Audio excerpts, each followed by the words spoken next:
അമേരിക്കയിലെ മിസോറിയിൽ നിന്നുള്ള വിമാനം തിരുവനന്തപുരത്ത് പാളയം കോർപ്പറേഷനിൽ ഇറങ്ങും എന്നാണ് വി രാജേഷ് പറയുന്നത്. എന്തായാലും അമേരിക്കയിൽ നിന്ന് വിമാനം വരാനുള്ള വലിയ ഒരു സാധ്യതയുണ്ട്. 20 കൗൺസിലർമാർ വീണ്ടും സത്യപ്രതിജ്ഞ ചെയ്യേണ്ടി വന്ന അത്യപൂർവമായ കൗൺസിലർമാരുടെ അയോഗ്യത പ്രശ്നവും രാഷ്ട്രീയ പോരാട്ടവുമൊക്കെയായി സംസ്ഥാനത്തിന് തന്നെ ശ്രദ്ധാകേന്ദ്രമാണ്, ഒരുപക്ഷെ രാജ്യത്തിന് തന്നെ ശ്രദ്ധാകേന്ദ്രമായ തിരുവനന്തപുരം കോർപ്പറേഷനിൽ മാലിന്യ പ്രശ്നമടക്കമുള്ള കത്തി നിൽക്കുന്നതിനിടയിൽ അമേരിക്കൻ സന്ദർശനം നടത്തിയ വി രാജേഷ് പ്രതീക്ഷയ്ക്ക് വകയേറുന്ന പുത്തൻ ആശയങ്ങൾ ആണ് മടങ്ങി വന്നത്.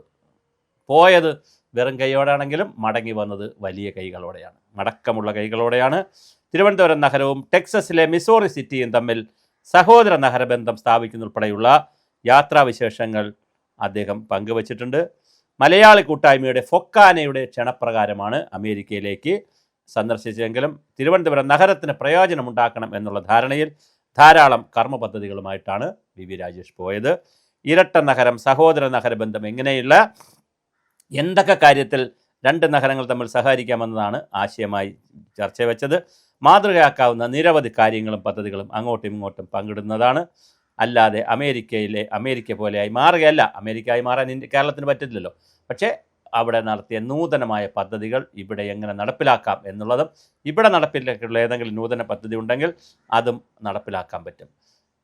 വി രാജേഷും മിസോറി സിറ്റി മേയർ റോബൻ ഇലക്കാട്ടും തമ്മിൽ ഇത് സംബന്ധിച്ച് ചർച്ചകൾ നടത്തിയിട്ട് ഹൂസ്റ്റൺ മെട്രോപൊളിറ്റൻ മേഖലയിൽ അതിവേഗം വളരുന്ന നഗരങ്ങളിലൊന്നാണ് മിസോറി സിറ്റി. മികച്ച നഗരാസൂത്രണവും ആധുനിക അടിസ്ഥാന സൗകര്യങ്ങളും ഗുണമേന്മയുള്ള പൊതുസേവനങ്ങൾ എന്നിവ കൊണ്ട് ശ്രദ്ധേയമായ നഗരമാണിത്. ഏറ്റവും കൂടുതൽ വിദേശ മലയാളികളുള്ള സ്ഥലവും ഇരു നഗരങ്ങളുടെ വികസനത്തിനും ജനക്ഷേമത്തിനും വേണ്ടി സഹകരണ സാധ്യതകളാണ് കൂടിക്കാഴ്ചയിൽ വി രാജേഷ് അങ്ങോട്ട് വെച്ചൊരു ഓഫർ, അല്ല ഒരു ഡിമാൻഡ്, ഇങ്ങോട്ടൊരു ഓഫറും വെച്ചു. തീർച്ചയായിട്ടും ആ സിറ്റിയെപ്പോലെ, അമേരിക്കയിലെ സിറ്റിയെപ്പോലെ തിരുവനന്തപുരത്തും ഇത് കൊടുക്കാം. സേവനങ്ങളും നിക്ഷേപ വ്യാപാര അവസരങ്ങൾ, തദ്ദേശ ഭരണം, സമൂഹ പങ്കാളിത്തം, ജനങ്ങളുടെ പങ്കാളിത്തം എന്നിവ വളരെ കൃത്യമായി ചർച്ചാ വിഷയമായി. ആർട്ടിഫിഷ്യൽ ഇൻ്റലിജൻസ് അഥവാ നിർമ്മിത ബുദ്ധി മേഖലയിലും തിരുവനന്തപുരവും മിസോറിയും സഹകരണം മെച്ചപ്പെടുത്തുന്നതിനുള്ള ചർച്ചകൾ നടന്നു. അതുപോലെ തന്നെ ഏറ്റവും മൂല്യോദ്യോഗ കൂടിക്കാഴ്ച നടന്നത് അവിടെയുള്ള ഡോക്ടർമാരുമായിട്ടായിരുന്നു. 300 മലയാളി ഡോക്ടർമാർ പങ്കെടുത്ത സമ്മേളനത്തിൻ്റെ ഭാഗമായാണ് അതിശക്തമായ ഈ അന്തരീക്ഷം എന്തുകൊണ്ട് പ്രയോജനപ്പെടുത്തിക്കൂടാ എന്ന ചിന്ത വരുന്നത്. 50% പേരും ജന്മനാളെ കേരളത്തിനായി എന്ത് സഹായം ചെയ്യാനും സന്നദ്ധ അറിയിച്ചു. അമേരിക്കയിലെ കാർഡിയോളജിസ്റ്റും അതിപ്രഗത്ഭന്മാരായ ഡോക്ടർ ഷെൽവിക്കുട്ടി കേരളത്തിന് വരാനും കോർപ്പറേഷനുമായി സഹകരിക്കാനും തയ്യാറായി കഴിഞ്ഞിരിക്കുകയാണ്. അതും സ്വന്തം ചെലവിൽ ആദ്യമായി കോവിഡ് വാക്സിൻ ഉൾപ്പെടെ കണ്ടുപിടിച്ച് ജോൺ ഹോക്കിൻസ് സർവകലാശാല കാർഡിയോളജി വിഭാഗം മേധാവിയാണ് അദ്ദേഹം ഉൾപ്പെടെയുള്ള നിരവധി ആളുകൾ കേരളത്തിൽ സർവീസിന് വരാൻ സാധ്യതയുണ്ട്. പ്രമുഖ ഓങ്കോളജിസ്റ്റിനായി MB പിള്ള തൻ്റെ ക്ഷണം സ്വീകരിച്ച് സെപ്റ്റംബറിൽ തിരുവനന്തപുരത്തേക്ക് വരുന്നുണ്ട്.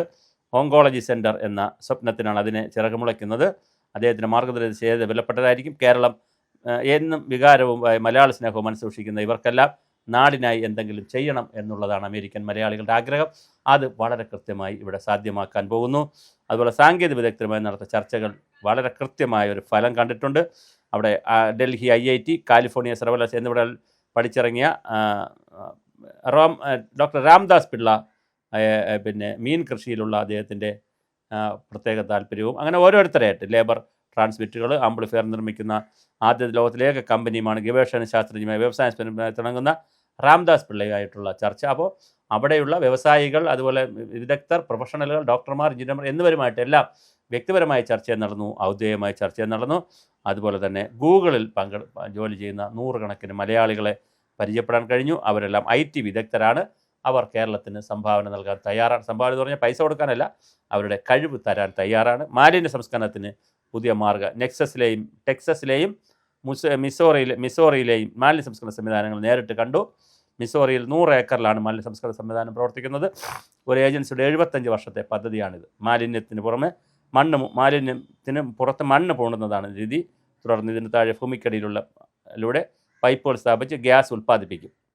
അപ്പോൾ വളരെ കൃത്യമായി മാലിന്യത്തിൽ നിന്ന് ഗ്യാസ് ഉൽപ്പാദിപ്പിക്കുന്ന പദ്ധതിയാണ്. അങ്ങനെ ഓരോ പദ്ധതികൾ, നിരവധി പദ്ധതികൾ, തെരുവ് നായ്ക്കളുമായി ബന്ധപ്പെട്ട പ്രശ്നങ്ങൾ, അങ്ങനെ പിന്നെ പൈപ്പിൻ്റെ പ്രശ്നം, ഗ്യാസിൻ്റെ പ്രശ്നം, റോഡിൻ്റെ വികസനം, അങ്ങനെ ഒരുപാട് കാര്യങ്ങൾ അവിടെ പോയി പഠിച്ചിട്ടും മനസ്സിലാക്കിയിട്ടും ചർച്ച ചെയ്തിട്ടുമാണ് രാജേഷ് വന്നിരിക്കുന്നത്. പക്ഷേ വന്നത് തിരുവനന്തപുരത്താണ്, കേരളത്തിലാണ് എന്ന് നമ്മൾ മനസ്സിലാക്കണം.